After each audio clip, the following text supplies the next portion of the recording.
ॾह की बरसां लगारी बिरादरी पारां बासरनि जी ज़ुल्म ख़िलाफ़ एहतिजाज कयो वियो।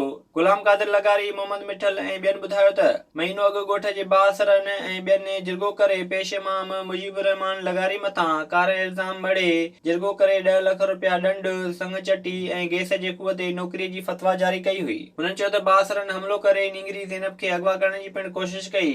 जेको अब्दुल हमीद जो पुटु आहे हुनखे नाहक जो कारब जो इल्ज़ाम ॾेई करे घरों बि ॿाहिरि कढे छॾियो अथनि ऐं उन्हनि चयो आहे त हिकु जिरगो करे हिकु संग चटी 10 लख रुपया ऐं ड्यूटी ऐं जंहिं चटी जे लाइ छोकिरी जे लाइ चयो अथनि उहे ई छोकिरी आहे मुंहिंजी भाइटी आहे मोहम्मद असलम जी न्याणी आहे ज़माई ज़ैनब बिन जो नालो आहे। ऐं पोएं दफ़ा बि इन्हनि तक़रीबन 2 ॾींहं पहिरें राति जो हमिलो कयो। अॼु वरी उन्हनि हमिलो कयो आहे जंहिंजा इहे खोल असां साम्हूं खयूं बीठा आहियूं।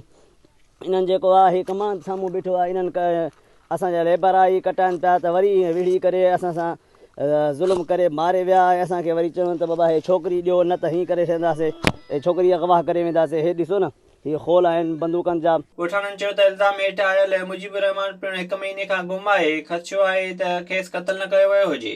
लगारी बिरादरी मुतालबो कयो त बासरनि ख़िलाफ़ कार्रवाई करे तहफ़ुज़ ऐं इंसाफ़ फराहम कयो वञे। अॼु सुबुह जो असां कमंद पंहिंजो पिया कटायूं घर ते, इते अची विढ़िया कमंद ते ऐं अची घर जे ॿाहिरों फेरंग कयूं।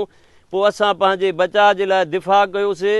सो हे उन्हनि फेर कया आहिनि जेका सुल्तान वारा, सुल्तान पाण बि हुयो, दुर मोहम्मद, अर्ज़ मोहम्मद ऐं ॿिया काफ़ी माण्हू हुया। 35 जेको आहे तव्हांजे घर ते हमिलो करे फेरंग कयूं।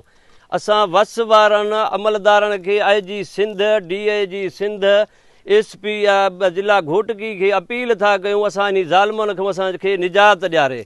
असां अॼु ॾींहं ताईं यरगमाल आहियूं जेका हे नंढड़ा ॿार आहिनि। विज़िट कयो अवामी आवाज़ मीडिया ग्रुप जी वेबसाइट awamiawaz.pk।